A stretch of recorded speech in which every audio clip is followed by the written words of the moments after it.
Bowl victory, we're not going to be able to do it. Don't be worried about the Buccaneers. Don't they have Tom Brady? Didn't he look great in the second half? Didn't he throw a touchdown to Evans? Didn't he throw one to Gronk? Yes. Don't they still have Fournette in the backfield? Like, they're loaded. Aren't they adding Antonio Brown to go with their offense as well? Okay, so I am not worried about Byron Leftwich is calling the plays on the sideline, and we know what they're doing defensively with Todd Bowles. This is a complete football team, the best one, along with the Seattle Seahawks that we have going in the NFC. It is a complete football team that needed a little help from the referees at the end of a game. The Giants scored, and they were looking to get a 2-point conversion, and it was this play that led to a little controversy. Jones throws to Lewis, and then there's a flag that comes in for a PI call. The referees convene and then decide not to make the call, giving the Bucs the win. What do you think of this non-call, call, non-call? That Jones to Lewis sounds like a law firm. And when you're a bad team, you're always looking at the officials to bail you out.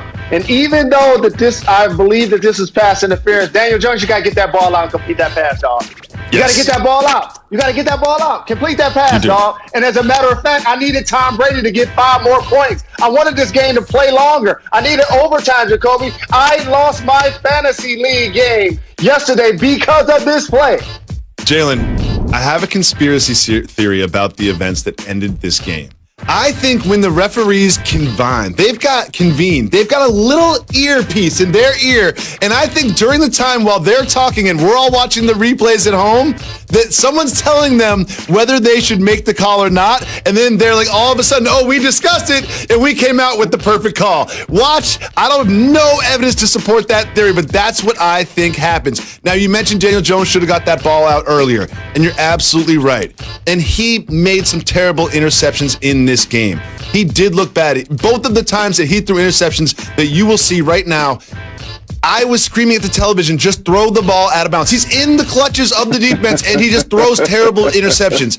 These 2 interceptions were inexcusable. However, I walk away from this game feeling like Daniel Jones is the franchise quarterback for the New York Giants. I was listening to the media today, and they're talking about how if they go 1-15 and they have a chance to pick a Fields or pick a Lawrence that they should, Daniel Jones made some great throws. Daniel Jones brought the team back and made this throw to Golden Tate at the end of the game. That is a pinpoint perfect throw, as some would even say a dime. That one to the tight end. Jalen, I thought that Daniel Jones looked good, and with those 2 interceptions, that's a simple mistake that's easily fixable for someone who's young in their career. I honestly watched this game and said, I think Daniel Jones took the team down the field at the end of the game and engineered a nice drive and put them in position to have that PI call controversial ending. I honestly feel that way. What do you think about that opinion?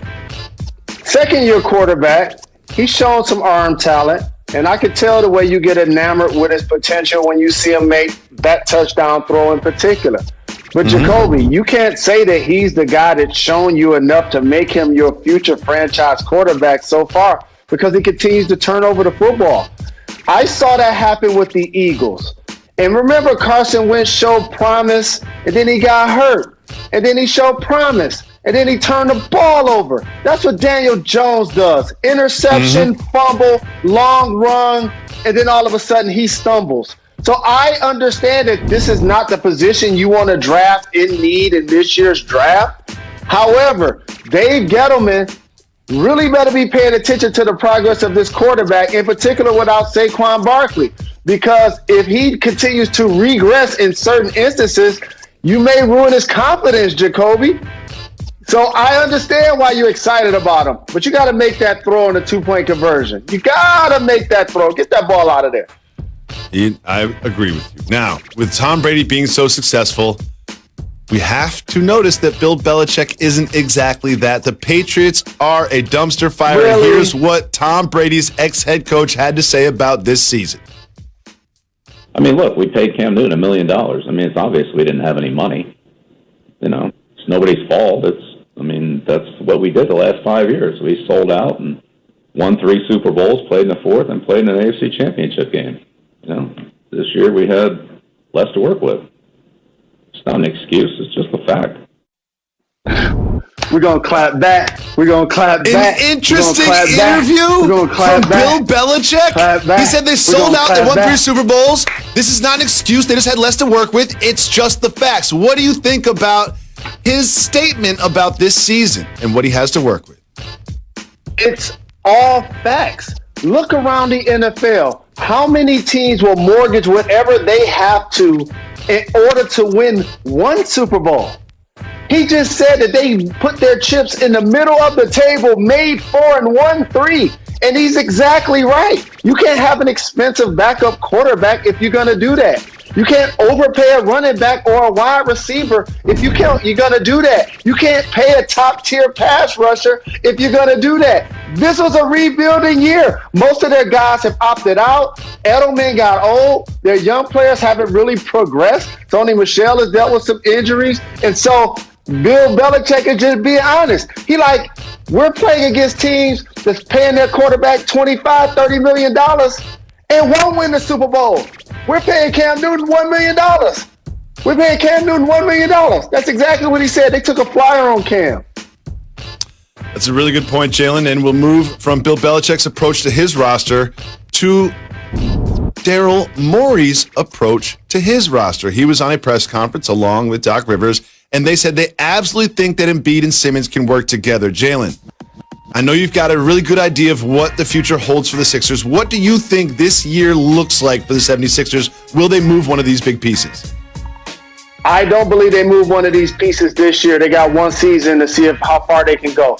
Right now in the Eastern Conference being a revolving door this reminds me of the early 2000s. When MJ left, the East was a revolving door. Then LeBron James went to 9 or 10 straight finals.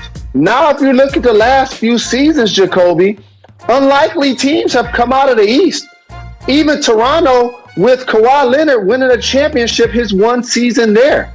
This year with the Miami Heat making it to the finals. So now the Nets are going to have Kyrie and KD. You're still going to have the other teams in the East that have been doing well over the last couple of years, including the Celtics that you just mentioned. On paper, the Philadelphia 76ers should be just as good as those teams, if not better. The Milwaukee Bucks just didn't meet expectations. So when you talk about those top 4 or 5 teams in the East, when you add Doc Rivers to go with 2 perennial All-Stars and Joel Embiid and Ben Simmons, you should be in contention. Tobias Harris should play better with his former coach of the Clippers now being with him in Philadelphia. I expect Philadelphia to perform clearly better than this year, and they should be one of the teams that we're considering coming out of the East next year. Absolutely. Now, Jalen, sometimes after a couple of adult beverages, I get you to tell stories about pickup runs with Magic Johnson and UCLA, and I can really get you going on some of the details. But pickup runs between NBA athletes are different now. We have some footage of some very prominent NBA athletes playing some pickup basketball. John Wall, most notably, and James Harden's there. You'll recognize some other faces. But, Jalen, I want to ask you, how is it different now that we have social media and cameras pointed at these runs, and it seems sort of PR more than pickup? How is it different now than it was with you?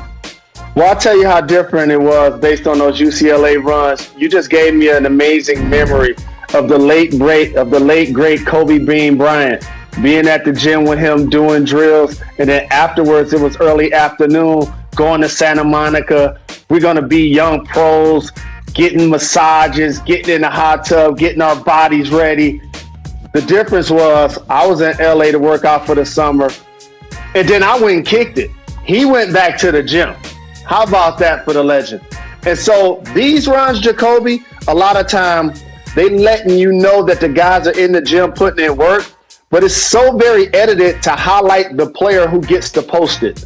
So if you notice, the highlights are of James Harden, are of John Wall. So basically, you're courtesying that. You don't see no highlights of PJ Tucker. He out there. He got millions of dollars. You don't see Andre Drummond getting no highlights. He's getting paid millions of dollars. He can have somebody hold the camera and post it on his social media feed. So you're right. It's an opportunity to show the world that, yeah, I'm in the gym putting in that work. And a lot of us are in here. However, the footage has to be courtesy based on everybody that's in the gym because you don't want to make anybody look bad. Jalen, I was watching these clips. There's something that me and John Wall have in common about our games. There's one thing that me and John Wall have in common when we play pickup. Nope. He had to wear more than one shirt. He had to change shirts at some point during the run. When I go to play pickup, I bring 3 shirts. That's how sweaty I am. Jalen, and you still don't take a shower. I